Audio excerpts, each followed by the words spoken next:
Welcome back to AM Northwest. It's a popular podcast that recaps your favorite true crime documentaries with humor, sass, and heart.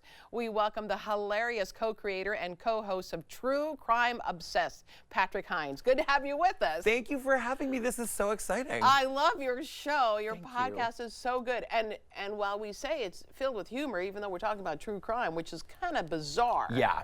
And first, let me ask you, though, why do you think, myself included, why do we love true crime so much? I get this question all the time, and I really think it's just undeniable that true crime storytelling is compelling storytelling, right? Because these are stories that you're emotionally drawn into. Right. They have usually a very strong beginning and a middle and an end, or like a cliffhanger if we don't know what happened. And I think we're naturally drawn to those kinds of stories. I think we're also drawn to sort of we're curious about the bad things that can happen to us, you know? And then do you think also it's like, I wouldn't have done that? Yes, you know? Always. But I mean, we live in a world, we talk about this on the podcast all the time, where people still don't lock their doors, and they love to say, like, we live in a town where we don't need to lock our doors. Well, no, lock your door. Jillian and I are always like, please don't be the cautionary tale. Please don't be the reason your neighbors start locking their doors. Right.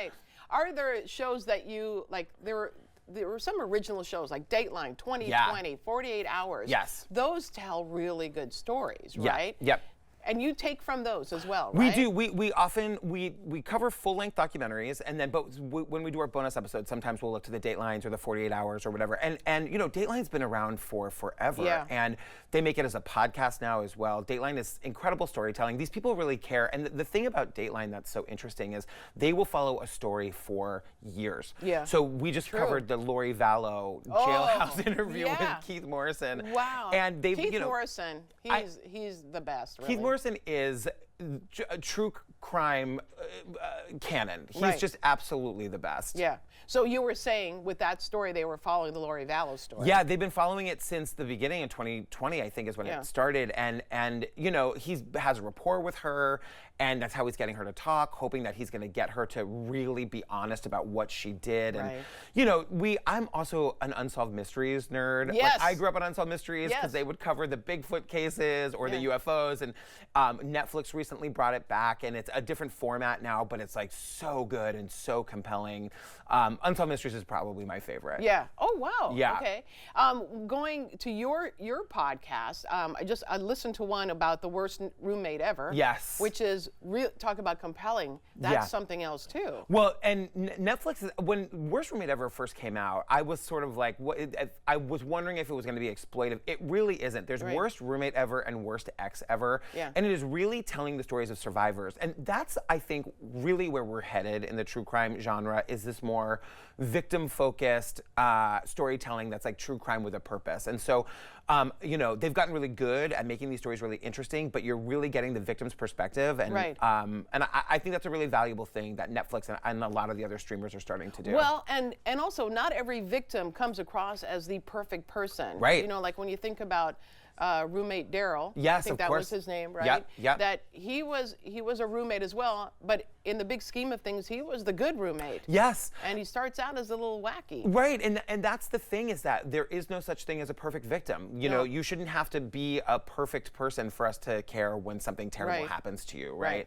And yeah, and that's absolutely true, that, you know, we always have to remember that there's only one bad guy, one bad person. The perpetrator is the bad person.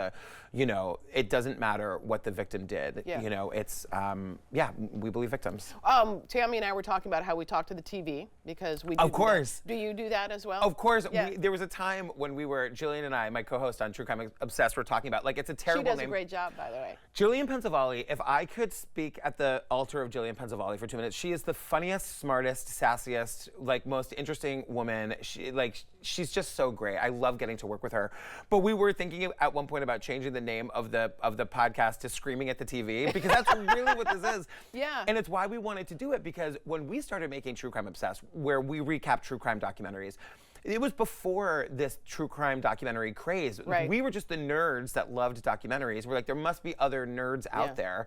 And we started it, and we started to build this community around the podcast. And then the streaming, like the Netflix and the Hulu and the Max, sort of like was a perfect coming together of like Right. all of this content being created, and then a place for people to go to listen to people screaming at the TV. Right. Well, when I've been into true crime for a long time, but I was always told, well, I prefer positive things. Yes, yes. And I must be the weirdo. but Yeah. but I'm not alone. No, Yeah. you know, and we always say that we try to approach it in a lighter way. Yeah, There's you do. a lot of great podcasts that really get into the nitty-gritty. Yeah. We are not that. Yeah.